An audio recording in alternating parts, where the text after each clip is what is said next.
रामपुर गांव में सरला अपने बेटे के साथ रहती थी। उसका पति एक दुर्घटना में मारा गया था। उसके ऊपर मानो दुखों का पहाड़ टूट पड़ा था। सरला लोगों के घर जाकर झाड़ू पोछा, बर्तन मांजना, कपड़े धोना आदि काम करके अपना और अपने बेटे का पेट पालती थी। कई दिन बीत जाते हैं। सरला का बेटा बड़ा हो जाता है, लेकिन बुरे दोस्तों की वजह से गोपाल को शराब की लत लग जाती है। एक दिन गोपाल शराब पी के घर आता है। अपनी माँ को कहता है, माँ मुझे खाना खिला दो। गोपाल की माँ कहती है, तू आज फिर शराब पी के आया है? गोपाल कहता है, माँ मेरे दोस्त का आज बर्थडे था, इसलिए थोड़ी सी शराब पी है। कल से मैं शराब छोड़ दूंगा, तुम्हारी कसम माँ। माँ कहती है, तू रोज मेरी कसम खाता है और शराब पी के आता है। नहीं माँ, मैं कल से शराब को हाथ भी नहीं लगाऊंगा। गोपाल की माँ कहती है, आ खाना ठूस ले। कल तूने शराब को हाथ लगाया तो मैं तुझे घर से निकाल दूंगी। फिर गांव के लोग गोपाल के घर आते हैं और सरला से कहते हैं, बहन तुम्हारे बेटी की वजह से मेरे बेटे को शराब की लत लगी है।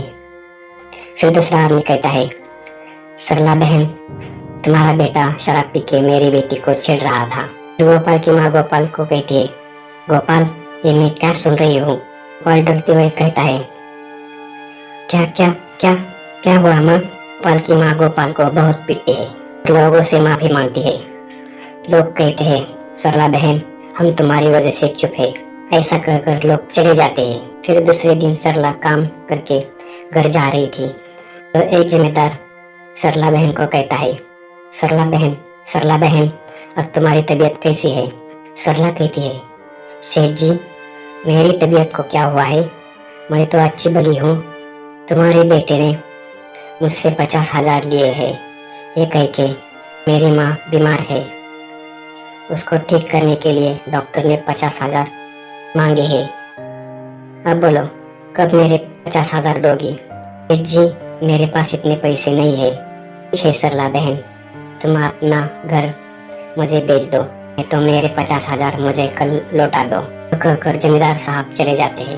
सरला को बहुत गुस्सा आता है और वो अपनी जान देने के लिए जंगल चली जाती है। चलते चलते वो बहुत थक जाती है। फिर सरला एक जगह बैठ जाती है। फिर सरला के सामने एक तोता आता है और वो कहता है, बहन तुम कहाँ जा रही हो? सरला कहती है, तुम इंसानों की तरह कैसे बोल रहे हो? तोता कहता है, मैं जादुई तोता हूँ।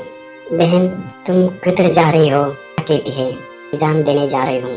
बहन यहाँ ना बड़ी खाई है ना कोई तालाब, तो तुम कैसे जान दोगी? जंगल में से कोई जानवर आएगा और मुझे मारकर खा जाएगा। तुम मरने के बाद किसी का पेट भरना चाहती हो? हाँ तोता भैया, तो तुम नेक दिल हो, मैं तुम्हारे सब दुख दूर कर सकता हूँ, लेकिन मेरी एक शर्त है। मैं तुम्हें हर रोज 10 हीरे दे जाऊंगा। तुम 10 हीरे बेचकर एक हीरे के पैसे को गरीब लोगों में बांट देना और 9 हीरे के पैसे को अपने लिए रखना। अगली सुबह तोता 10 हीरे दे जाता है। फिर सरला 10 हीरे बेचती थी और एक हीरे के पैसे को गरीबों में बांटती थी। कई दिन बीत जाते हैं। एक दिन गोपाल सब देख लेता है और कहता है, चलो कोई तरकीब लगाते हैं। फिर गोपाल सुधरने का नाटक करता है। अपनी माँ के पास आता है। माँ को कहता है, माँ आज से मैं हीरे बेचने जाऊंगा और 10 हीरे बेच के आऊंगा और एक हीरे के पैसे को गरीबों में बांट दूंगा। कि माँ को लगता है उसका बेटा अब सुधर गया है और गोपाल हीरे बेच आता है और 9 हीरे के पैसे को माँ को देता है। माँ को कहता है, माँ एक हीरे के पैसे को मैंने गरीबों में बांट दिया।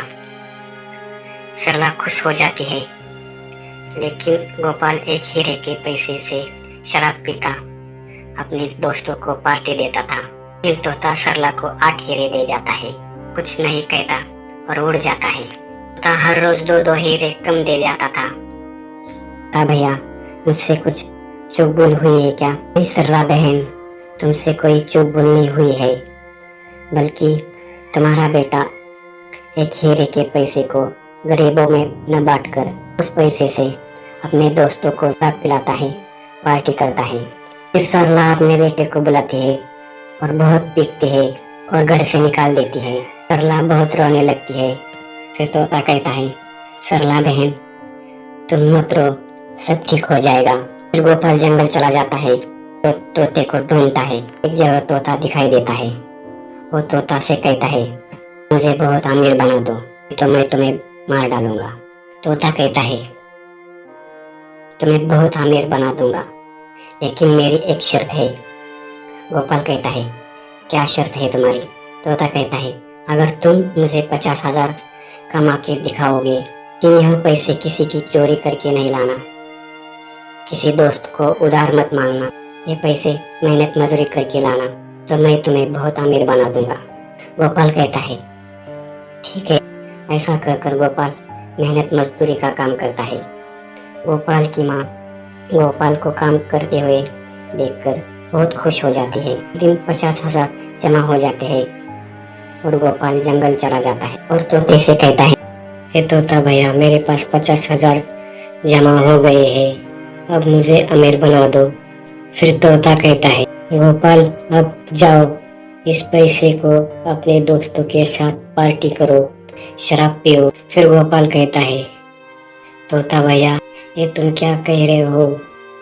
ये पैसे मेरे मेहनत की कमाई है, मैं इसे यूं ही कैसे मौज मजे में उड़ा दूं?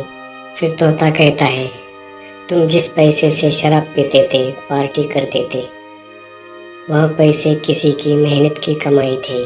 गोपाल को तोते की बात समझ में आती है। फिर तोता गोपाल को कहता है, चलो तुम इस पैसे से अच्छा सा व्यापार शुरू करो, फिर मैं तुम्हें बहुत अमीर बना दूंगा। गोपाल उस पैसे से फलों का व्यापार चालू करता है।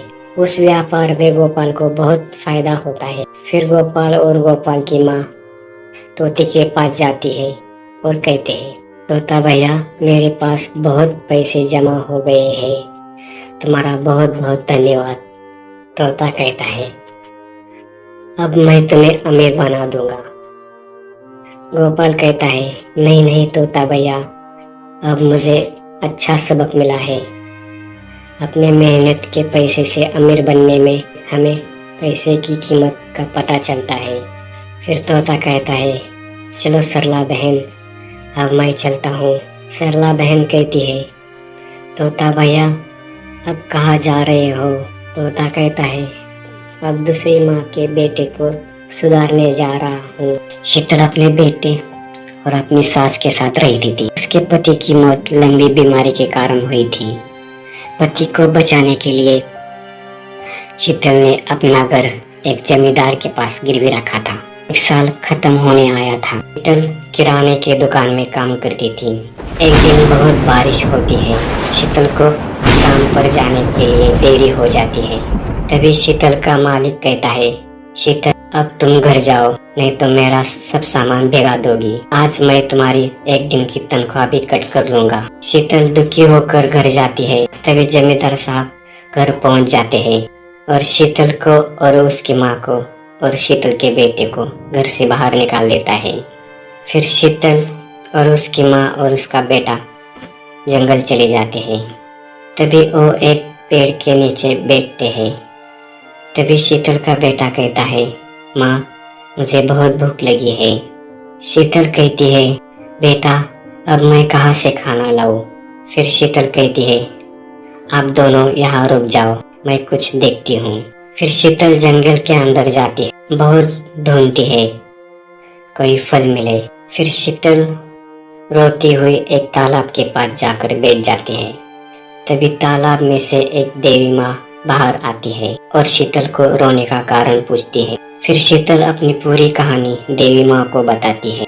फिर देवी माँ एक कढ़ाई देती है और थोड़ा सा किराने का सामान देती है और कहती है, बेटी इस कढ़ाई में से तुम जो भी खाना बनाओगी वो बहुत स्वादिष्ट बनेगा और खाना कभी खत्म नहीं होगा। फिर शीतल उस कढ़ाई में आलू पूरी बनाती है और सब लोग आलू पूरी पेट भर के खाते हैं। लेकिन आलू पूरी कढ़ाई में से खत्म ही नहीं हो रही थी। फिर शीतल की सास कहती है, क्यों ना हम गांव में आलू पूरी का ठेला लगाए। शीतल कहती है, हाँ माँ जी, हम गांव में आलू पूरी का ठेला लगाएंगे। फिर सास बहू गांव में आलू पूरी का ठेला लगाते हैं।